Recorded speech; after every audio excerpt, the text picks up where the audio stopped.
Salut tout le monde, j'espère que vous allez bien. On se retrouve aujourd'hui pour parler make-up petit prix. Donc j'ai acheté dernièrement pas mal de maquillage petit prix et je voulais en parler avec vous.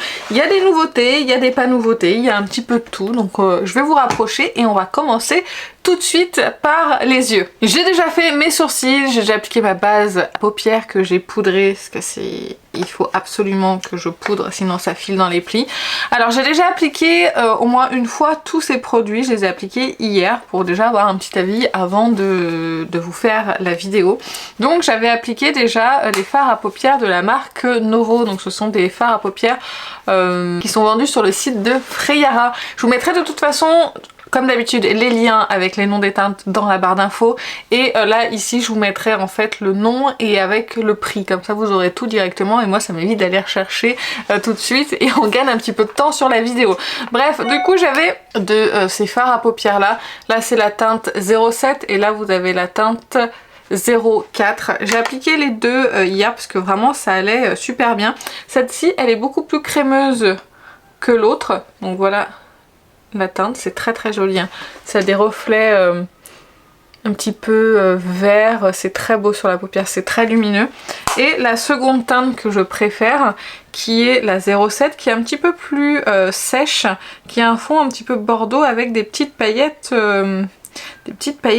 dorées. Donc voilà ce que ça donne au niveau des swatchs. C'est des fards qui coûtent je crois à peu près 6 €, donc en termes de prix c'est plutôt bien. Même si on a des fards à paupières petit prix, des fards à paupières par exemple chez Glam Shop ou Constance Carole qui sont un petit peu moins chers.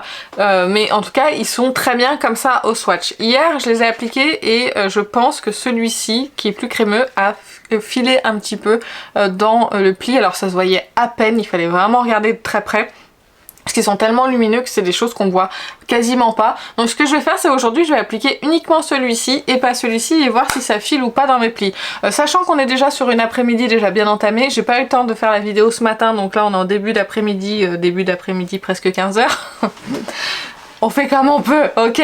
J'avais des choses à faire ce matin et du coup je vais appliquer celui-ci, on verra si ça va filer ou pas dans les plis. Ça va être un maquillage vraiment tout ce qu'il y a de plus simple, vous allez voir. Et je vais juste l'appliquer sur toute ma paupière.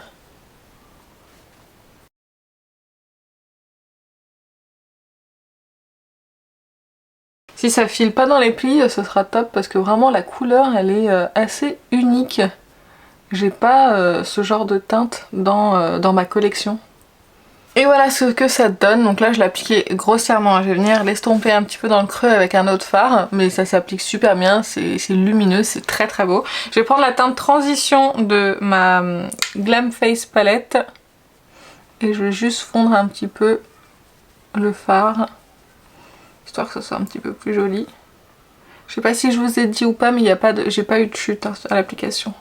Et j'ai pas eu de chute non plus en cours de journée. Hier, j'en avais pas du tout. Ensuite, j'avais appliqué un liner. Et je voulais vous parler de ce liner qui n'est pas du tout une nouveauté, mais que moi je découvre que maintenant. C'est le Epic Ink Liner de chez NYX, que moi j'ai en teinte marron, qui est un liner waterproof avec une mine comme ceci. Et je le découvre que maintenant et je suis ravie de découvrir ce liner parce que beaucoup disaient que c'était un liner qui est très facile à appliquer, avec lequel on a beaucoup de mal à se rater. Et effectivement je confirme que c'est un liner qui est assez facile à utiliser. Ça me fera pas faire des virgules symétriques, hein, mais par contre ça évite de se foirer. Ça part pas dans tous les sens, c'est facile de tracer. Et la couleur marron est très bien. Mais je pourrais l'acheter au noir. Du coup, parce qu'il est vraiment bien. Bah, une fois que j'aurai fini le liner que j'ai en cours, parce que ça c'est le genre de choses que je mets tellement rarement que j'en ai pas des tonnes. Un à la fois ça suffit.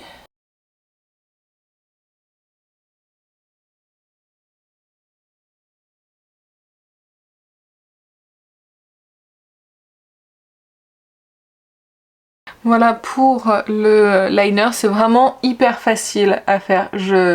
C'est un des liners les plus faciles que j'ai pu tester. Et du coup on peut vraiment faire un joli liner en pointe et il a une excellente tenue. Moi qui me recourbe les cils, parfois ça m'arrive de recourber de mettre le recourbe-cils un petit peu trop près de la racine, là où il y a le liner. Et ça décroche parfois le liner et avec celui-ci c'est pas le cas du tout. Et voilà, donc j'en ai profité également pour appliquer mon mascara, comme ça au moins c'est fait. Donc vous voyez au niveau des reflets, le fard à paupières c'est vraiment très joli. Et j'ai oublié de vous dire, c'est vraiment une texture qui est très très fine. Donc et là vous voyez, je me suis lavé les mains et le bordeaux dessous il ressort. Donc je pense vraiment que c'est pas cette teinte là qui a filé dans les plis, mais plus cette teinte là. De toute façon je vous mettrai un petit mot pour vous dire si la teinte 07 a tenu ou pas. Donc pour le liner, vous l'aurez compris, un super produit que j'aime beaucoup et c'est une très très jolie découverte. Donc si vous cherchez un liner petit prix, je pense que vous n'avez pas attendu ma vidéo pour craquer, mais au cas où, si jamais vous l'avez pas, en noir ou en marron, moi je l'ai testé qu'en marron et franchement c'est un super liner, je le trouve vraiment génial. Allez, maintenant on va passer au teint. Donc normalement j'ai 3 produits teint petit prix. Dans un premier temps j'ai le ELF Camo Powder Foundation, donc c'est le fond de teint poudre que j'ai en teinte Light 210N. On le testera pas aujourd'hui, mais j'essaierai de vous faire un short ou un réel où je l'applique et je peux vous donner rapidement mon avis dessus. J'ai également le fond de teint ELF, le Flawless Satin Foundation, fond de teint satiné perfection que j'ai en teinte bisque, mais on va pas l'appliquer celui-ci aujourd'hui. On va appliquer celui que j'ai appliqué hier, donc le NYX Bear With Me Blur en teinte 05 Vanilla. Je l'ai appliqué hier et ça n'a pas été à l'application. C'était franchement pas terrible. Ça marquait tout, ça faisait un effet de sécheresse sur ma peau, ça avait tout marqué. Mais par contre, dans la journée, il y a le sébum, enfin on va dire à peu près 1 heure, 1 heure et demie après, le sébum a commencé à se mélanger au fond de teint et là, avec une petite touche de gras, le fond de teint était beaucoup plus joli sur ma peau. Mais je dois dire aussi que c'était pas un fond de teint longue tenue, mais alors pas du tout. Ah, pas du tout. Il n'a pas tenu toute la journée, je l'ai porté du matin jusqu'au soir et le soir j'avais quasiment plus rien sur le visage, mais ça s'est effacé de façon assez jolie, on va dire. C'était peut-être pas vraiment moche, il n'y avait pas de gros pâté, ça n'avait pas filé ni rien du tout, ça s'est vraiment estompé de façon jolie. Donc quand ça s'estompe comme ça sur un fond de teint, ça ne me dérange absolument pas. Mais c'est à savoir que sur moi en tout cas il ne tient pas toute la journée. Donc là j'applique une base, c'est celle de chez Milk. Elle n'est pas dans ma rotation mais j'ai envie de tester avec, parce que hier j'avais testé avec la Agent de Natasha Denona et du coup ça n'allait pas. Donc aujourd'hui je l'ai testé avec celle-ci. Je sais qu'il me manque un petit peu de gras. Celle-ci elle est plus agrippante. Je vais voir si elle peut faire fondre les matières si elle peut faire fondre le fond de teint sur ma peau. Bien plus que la Natasha Denona. Sinon je sais quelle base peut aller, mais je ne l'ai plus. Et j'ai pas 50 000 bases en fait en stock. J'en ai quelques-unes, mais j'ai pas de base vraiment très un peu émolliente, très hydratante et nourrissante. C'était la Make Up For Ever qui faisait ça à la perfection et je ne l'ai plus. Donc je vais essayer avec la Milk pour voir ce que ça donne. Donc le NYX Bear With Me Blur que j'ai en teinte 05 Vanilla, on nous dit que c'est une couvrance intermédiaire, infini mat et floutant. Je suis d'accord sur le fini mat. Sur le floutant, malheureusement pas tellement, parce que, enfin, une fois qu'il s'est mélangé au sébum, si j'ai trouvé qu'il était floutant. Et ils disent que c'est une couvrance intermédiaire. Moi je trouve que la couvrance elle est quand même assez légère. Je vais essayer d'en mettre plus que ce que j'ai mis hier. Vous voyez au niveau de la teinte ce que ça donne, ça me va bien au teint. Et c'est une texture quand même qui se tient. On n'est pas sur quelque chose de fluide. Et je vais peut-être appliquer un petit peu beaucoup. Je vais essuyer mon éponge sur ma main. Des fois c'est impressionnant comme ça la quantité, mais en fait quand on estompe avec une éponge, ça boit beaucoup de produits et surtout cette éponge là. Et hier j'en ai appliqué vraiment une petite quantité, donc je vais essayer de voir si en appliquant un petit peu plus ça peut se moduler et si on peut avoir quelque chose d'un petit peu plus couvrant. La teinte elle est peut-être un poil jaune pour moi, mais ça va, on va dire que ça passe. Ce qui est traître avec ce fond de teint, c'est quand je me regarde de loin, on dirait que j'ai une super jolie peau, que j'ai un super rendu. Mais une fois qu'on est de près, c'est catastrophique. Je vous montrerai juste après. Ouh là là, ça va pas du tout. Je vais l'estomper. Une catastrophe parce qu'en fait, il a du mal à accrocher sur ma peau. Du coup, il est pas uniforme. Non, c'est vraiment, mais alors, c'est vraiment pas joli du tout. Heureusement pour moi, heureusement pour moi, dans 1 heure, ça ira un peu mieux déjà. Mais là, oh, qu'est-ce que c'est vilain sur la peau. Non, ça me convient pas du tout. Je vais vous montrer, vous allez voir la catastrophe. Je sais pas si vous verrez bien, mais tout l'effet de matière qu'il y a sur déjà le contour de la bouche, mais pas que, hein, partout. Même sur le front, même vraiment partout. Oh mon dieu, regardez là. Non, il n'accroche pas sur moi et c'est...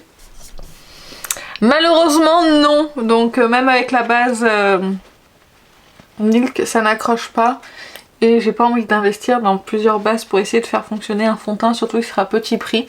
Donc non, je ne le valide pas, ni sur l'effet floutant, ni sur le résultat sur ma peau qui est une catastrophe. Ça fait un effet sec sur ma peau, mais c'est horrible. J'ai qu'une envie, c'est de me démaquiller, mais c'est pas grave, je vais pas le garder longtemps, le fond de teint, de toute façon.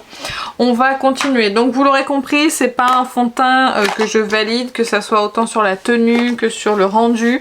Sauf qu'il est très joli après quelques heures portées, mais j'ai pas envie de garder un fond de teint qui soit joli. Il faut qu'il soit joli tout de suite, hein. Pas au bout d'une heure ou deux ou plusieurs heures, c'est pas possible. On va passer à l'anti-cerne. Il s'agit du IRL Filter Finish de chez Révolution que j'ai en teinte C7. C'est le Soft Matte Concealer. Il nous dit, si je vous dis pas de bêtises, que c'est longue tenue, qu'il n'y a pas d'huile dedans, il tient 16 heures et qu'il a une couvrance moyenne, je crois. Attendez, je vais regarder sur internet. Alors on nous dit que c'est une couvrance totale. C'est vegan et cruelty free, il y a l'acide hyaluronique, c'est longue tenue et c'est léger sur la peau et il n'y a pas d'huile dedans. Alors couvrance totale, non, pas du tout. Je vais l'appliquer que d'un côté pour que vous puissiez vous faire une idée, mais la couvrance totale, je sais pas où est-ce qu'ils sont allés chercher ça. Ils l'ont testé quand même avant. Parce que quand même, moi qui ai des cernes, ça ne... Oh là là, le fond de teint, quand je me regarde de près, c'est une catastrophe, je vous assure. C'est vraiment vilain. Donc, l'anti-cerne, on va le laisser poser un petit peu pour lui donner sa chance au niveau de la couvrance. En attendant, je vais vous parler d'un autre produit. Il s'agit du Goddess Glow de chez Révolution Pro. C'est le Cream Contour and Bronze en teinte light. Je crois qu'il coûte 6,99 €. Moi j'ai acheté sur le site Maki Beauty, mais encore une fois, tout sera dans la barre d'infos et tout sera affiché ici. Donc on est sur le même packaging si jamais il veut bien sortir que le Contour Wand de Charlotte Tilbury. Je vais vous faire un petit swatch de la teinte pour que vous puissiez voir. Donc j'ai vu Laetitia, des coquetteries de Laetitia, qui l'a acheté en teinte... Mince, il se dévisse maintenant. Qui l'a acheté en teinte médium. Et elle disait que la teinte était assez particulière, qu'elle ressortait un petit peu caca. Je vous laisse juger par vous-même. C'est un bronzer light effectivement, mais on a quand même un reflet un petit... C'est un peu jaune quand même comme bronzer, vous trouvez pas? Et ouais, ça fait un petit peu jaune, je trouve. Donc on va l'appliquer, mais avant je vais estomper l'anti-cerne. C'était juste pour vous en parler déjà dans un premier temps. Je l'ai appliqué hier, hein, le bronzer, hein, vous verrez je vous dirai à peu près ce que j'en pense. Alors, on va estomper l'anti-cerne. Alors moi j'ai pris la teinte C7, elle est un petit peu rose pêche, mais ça corrige le cerne, donc c'est pas gênant du tout. Voilà au niveau de la... Alors ils s'appliquent très bien, ils se font très bien à la peau, honnêtement pour ça fait un joli rendu, mais on n'est pas du tout sur une couvrance totale. Je vois complètement mon cerne au travers en fait de l'anti-cerne. Donc vraiment c'est pas du tout une couvrance totale. Il est très fin, ça on peut pas lui enlever, ça c'est sûr, il est très fin sur le contour des yeux. Mais non, couvrance totale, je ne suis absolument pas d'accord. Et c'est pour ça que du coup je suis un petit peu mitigée, parce que je m'attendais vraiment à un petit peu plus de couvrance. Au niveau tenue, c'est pas l'anti-cerne qui tient le mieux, même je l'ai pas poudré hier. Et il en restait quand même à la fin de la journée, mais ça s'est quand même un petit peu estompé. Mais il n'avait pas filé dans les plis, et ça c'est un bon point pour lui. Mais vraiment, pour moi, il manque un petit peu de couvrance. Donc pour l'autre côté, je vais essayer de le laisser poser un petit peu plus longtemps pour voir ce que ça donne, le temps que j'applique avec vous donc le bronzer de chez Révolution. Alors je vais l'appliquer directement, mince je l'ai refermé comme une andouille, voilà. Je vais l'appliquer directement. Alors je l'applique un petit peu à la fois, je fais un côté après l'autre parce qu'il sèche quand même relativement vite et après ça fait des démarcations. Quand on l'estompe, enfin il s'estompe bien, moi j'ai pas de problème en particulier à estomper, à l'éponge en tout cas. Ils s'estompent super bien, ils se font bien, mais c'est vrai que cette teinte elle est quand même assez particulière je trouve. Hein. Au niveau de la teinte je sais pas trop.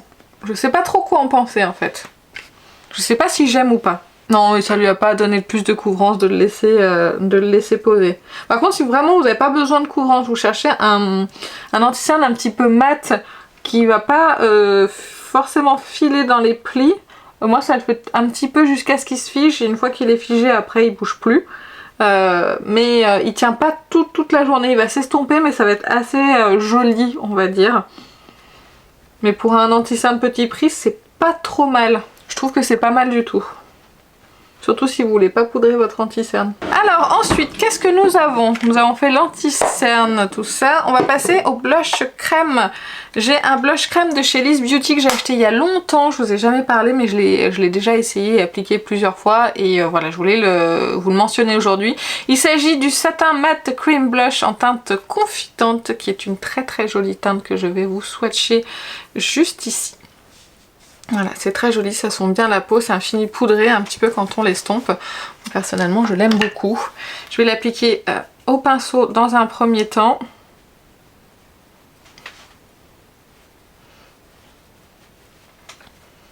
Oui, je sais, ça fait peur. Et ensuite, je viens l'estomper à l'éponge. Je vais mettre un petit coup de poudre hein, par-dessus, vous inquiétez pas.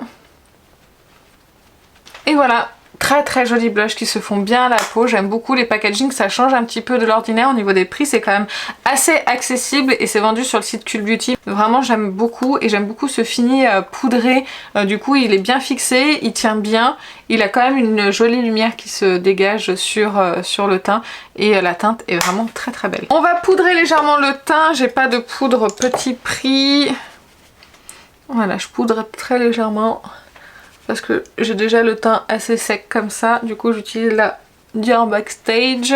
J'ai également un bronzer de chez Liz Beauty, c'est le No Limit Matte Bronzer en teinte Motivate, c'est la Light, c'est un bronzer poudre qui est un bronzer poudre un petit peu soyeux qui se fond super bien à la peau sans aucune démarcation. Je vais en appliquer un petit peu pour vous montrer et lui on est vraiment sur un bronzer qui réchauffe. On n'est pas avec une teinte normale si je puis dire, qui n'a pas un sous-ton un petit peu jaune. Là on est vraiment sur un bronzer chaud qui va venir réchauffer le teint, puis après vous avez différentes teintes et il est vraiment très beau, il se fond super bien à la peau. Enfin un très très bon bronzer à ce prix là qui est génial. Je vais fixer mon teint et réhydrater un petit peu mon teint avec la brume de chez ELF, c'est la brume fraîcheur de fixation à la noix de coco.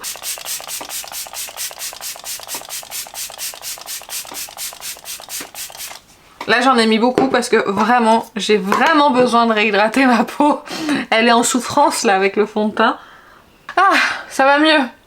Déjà c'est plus joli, mon teint est beaucoup plus joli après le spray. Quand même pas non plus hyper beau, hein. Faut pas s'emballer. On va dire que c'est portable si personne s'approche trop près de mon visage.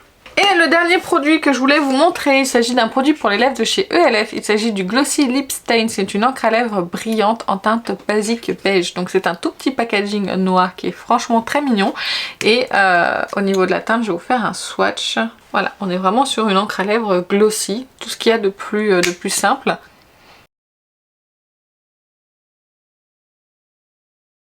Une fois que le glossy est parti, vous avez une légère teinte qui reste sur les lèvres, mais c'est pas du très longue tenue si vous voulez, ça part assez facilement. Ce que je regrette avec ce produit là, c'est que l'applicateur, il est pas très pratique. Du coup en fait comme c'est tout petit, c'est pas très pratique à appliquer. Heureusement qu'on n'a pas besoin d'être hyper précis avec ce genre de produit, mais bon. Mais je crois que c'est un peu compliqué à faire le contour des lèvres. Mais je crois que je m'en suis recommandé une teinte. Je sais pas pourquoi j'ai fait ça d'ailleurs. C'était peut-être pour compléter ma commande pour avoir des frais de port gratuits.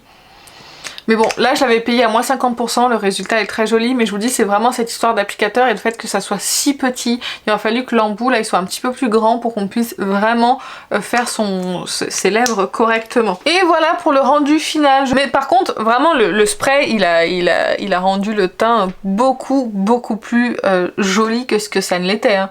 On peut lui dire merci beaucoup. Merci pour tes actions. Au moins toi tu as été efficace contrairement au fond de teint parce que sinon c'était bien pire tout à l'heure et là ça commence, je vous dis ça commence à aller mieux mais grâce au teint, mais j'ai quand même des endroits où c'est pas uniforme, où c'est pas accroché, ou enfin bref, vous l'aurez compris. Ce fond de teint n'est pas pour moi. Donc voilà, je vous ai montré tous les derniers produits petit prix que j'ai acheté. Pas de gros coup de cœur, à part ces deux produits là de chez Liz Beauty que j'aime beaucoup, mais c'est pas des toutes nouveautés, toutes récentes, hein, mais vraiment ils sont excellents et c'est de très bons produits. Et beaucoup en disent du bien et je comprends parce que vraiment ils sont top. C'était vraiment ces trois produits là surtout que je voulais vous montrer parce que c'est des dernières nouveautés. Ça, vous l'aurez compris, ça convient pas à ma peau. Peut-être qu'il ira à d'autres, mais pas à moi en tout cas. Donc celui-ci va finir sur Vinted. Ça, je suis complètement mitigée sur la teinte. Il fonctionne. Ils se font bien sur la peau. J'ai pas de difficulté et en plus quand même c'est difficile par-dessus d'avoir un rendu quand même très joli. Je vais continuer à le tester mais pour le moment je me prononce pas parce que je sais pas si je l'aime ou pas par rapport à sa teinte. Ça, je le valide pas simplement parce qu'ils disent que c'est de la haute couvrance et que ça n'est absolument pas de la haute couvrance selon moi. Par contre, si vous cherchez un anti-cerne pour moi qui a une couvrance entre légère à moyenne moins, on peut dire ça, et que vous cherchez un anti-cerne mat, donc vous n'avez pas besoin de poudrer, vous voyez maintenant qu'il s'est figé, il file plus dans mes plis et on a quand même un joli résultat en fait sur le contour des yeux. C'est vraiment pas vilain du tout, hein. C'est juste que c'est pas de la haute couvrance, il faut faire attention à ça. Sinon vraiment il a rien à envier à d'autres anti-cernes. Moi il me fait quand même penser au Givenchy, en un petit peu moins hydratant, il a un rendu un petit peu plus mat, mais je trouve qu'en termes de fini, de texture, on est assez proche du Givenchy là qui vient de sortir, donc ça en fait quand même un bon produit, petit prix, mais c'est pas de la haute couvrance et je suis un petit peu gênée qu'ils disent ça dans la description. Ça, je valide, hein, c'est très bien, c'est très beau, très simple, rien d'extraordinaire, c'est petit prix, mais je vous dis le packaging, je pense qu'ils auraient pu mieux faire en termes de packaging effectivement. Et la brume, écoutez, la brume est très bien, elle réhydrate la peau, elle sent bon, c'est une noix de coco assez fraîche, je pense. Avant de m'étouffer, je vous disais que c'est une noix de coco assez fraîche et du coup, vu le rendu que j'ai du fond de teint après l'avoir appliqué, je pense qu'avec un fond de teint qui me convient, elle peut vraiment être excellente. Et là déjà, je suis déjà satisfaite du rendu que j'ai grâce à cette brume. Donc vraiment, si j'ai des produits à vous recommander de cette vidéo, ce serait la brume et le liner qui sont vraiment excellents. Les fards à paupières, je ne sais pas encore, ça il faudra patienter pour mes favoris et mes flops. Je crois que j'ai fait le tour des produits, il y en avait tellement que je sais plus où j'en suis du coup.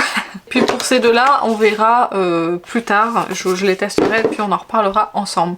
Voilà, j'espère que la vidéo vous a plu. Si c'est le cas, n'hésitez pas à la liker, n'hésitez pas à vous abonner si c'est pas déjà fait. Si vous avez un avis sur les produits que vous avez testés, n'hésitez pas à me le dire en commentaire, ça me ferait très plaisir de lire vos avis. Moi sur ce, je vais vous laisser, je vous fais plein d'énormes bisous et je vous dis à très bientôt. Salut!